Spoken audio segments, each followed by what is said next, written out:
So we've already covered the best legendary cards to craft in Ungoro right now, but what about the quests? Which ones are worth having? Which ones should you definitely steer away from? Now there were a couple of quests that looked really good before the expansion, and a couple that looked really bad, and it's kind of flipped on its head since its launch. So which ones are the best? Which ones are the worst? We're going to count them down from worst to best, starting with Paladin.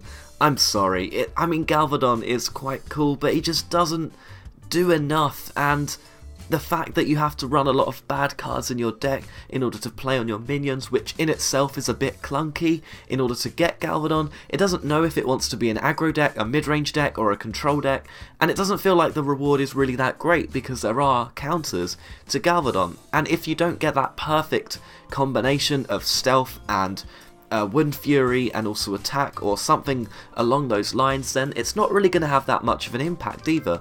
Not only is it asking a lot of you to get Galvadon, it's asking a lot of you because it also has to rely on random effects once you actually play your reward. Now when you play other quest rewards, you basically win, and it just feels a little bit unbalanced with this one. There's definitely better ways you can spend 1600 dust in the Paladin class. Next up is Warlock. It's one that the quest reward looks really good. It's infinite value, it's imps every single turn for the rest of the game, and it's something that just cannot be destroyed, unlike Galvadon, which I think places it slightly higher above that one in the tier list, however not much more highly, because it's not great, because you have to discard cards, and that in itself is an unreliable random mechanic.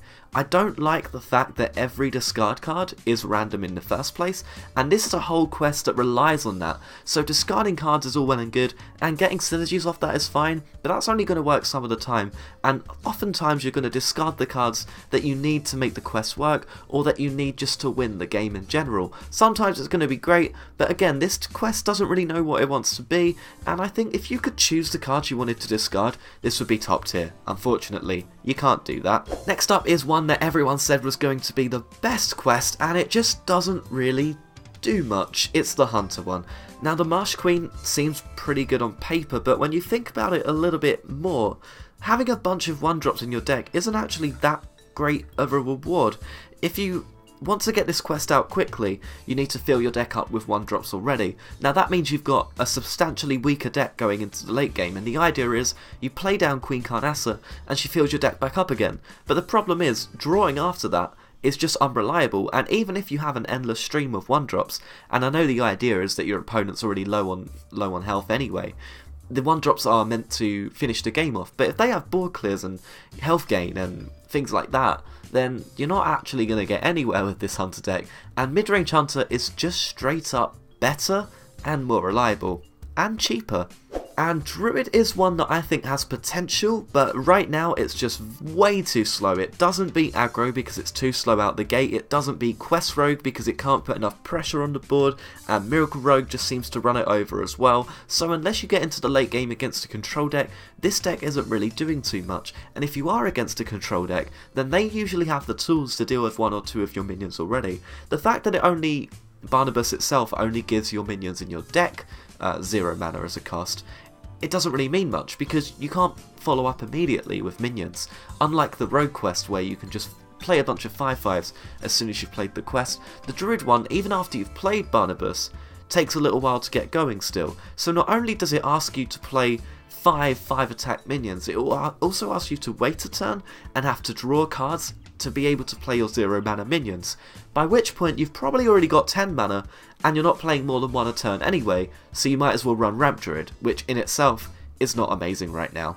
And that's why Druid, the quest itself, is not that great at the moment. Now we get into the interesting ones, because from here these decks definitely can win games, but it's just a matter of, is it the best option for you to spend 1600 dust on? Now if you're dead set on creating a quest and you've already got, say, the top 2, then maybe one of these is for you. Priest is fun, and it's quite slow. You have to get quite greedy, and you have to run cards which are slightly suboptimal. The idea of playing a deck that's good in the meta is it has a lot of unfair scenarios. Now the Priest quest itself has an unfair solution or at least completion of the quest.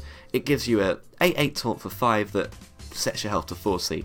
That's pretty unfair, but in order to get there, you have to play cards which you wouldn't otherwise play in a priest deck, and it can be a little bit too slow against Pirate and Murloc Paladin and other kind of aggro decks as well.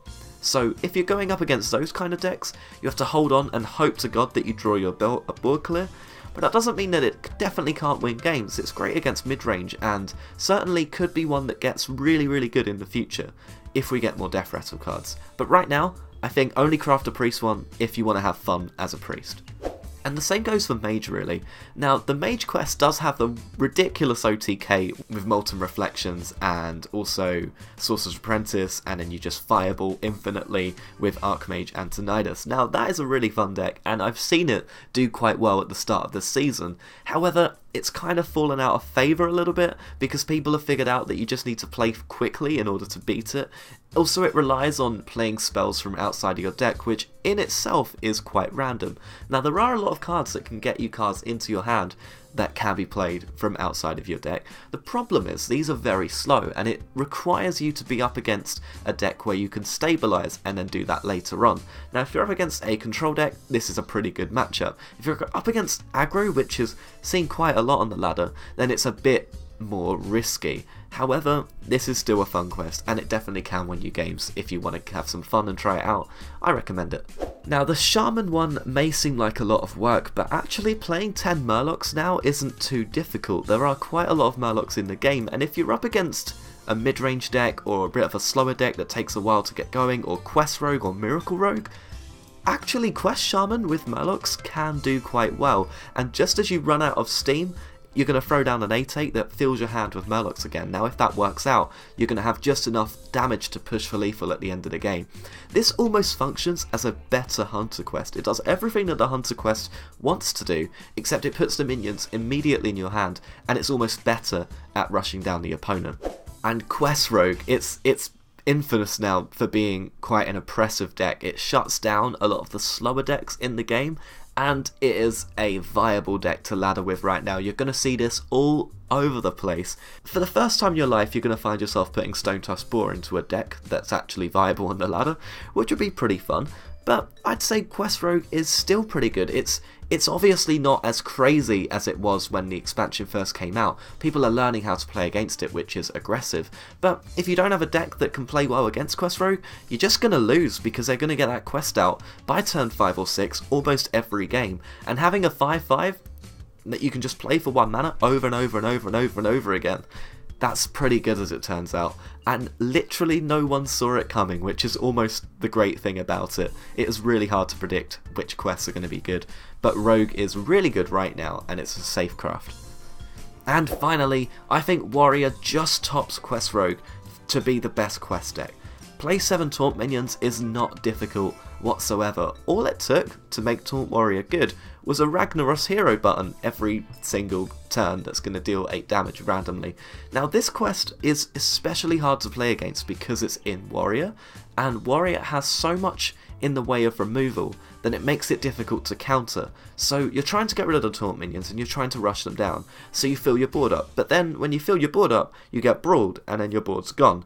And then if you play lots of little minions to try and bait the brawl, you actually get whirlwinded with Flesh-Eating Ghoul. Or maybe in the late game, you are trying to avoid the Ragnaros hero power, so you fill your board up again, and then there's the other brawl. Or maybe you're going to try and avoid the brawl, so you just play 1 minion, but then the Ragnaros hero power 50/50s that, and you're dead. So it's quite difficult to play against the Taunt Warrior. There are a couple of techs like the Black Knight that you could try and throw in to deal with it. Unfortunately on the ladder, that means you're going to lose to pretty much every other archetype. So it's definitely a safe one to ladder up with, and you're going to win a lot of games if you know what you're doing. And it's probably the best quest out of the lot right now, and I can't see it really going anywhere for another year until some cards rotate out. It's arguably only going to get better, so probably a safe one to craft. There you go, there's my opinion. What quests have you enjoyed playing? I personally crafted the Priest one, and while I'm not winning 100% of my games, I am having a great time.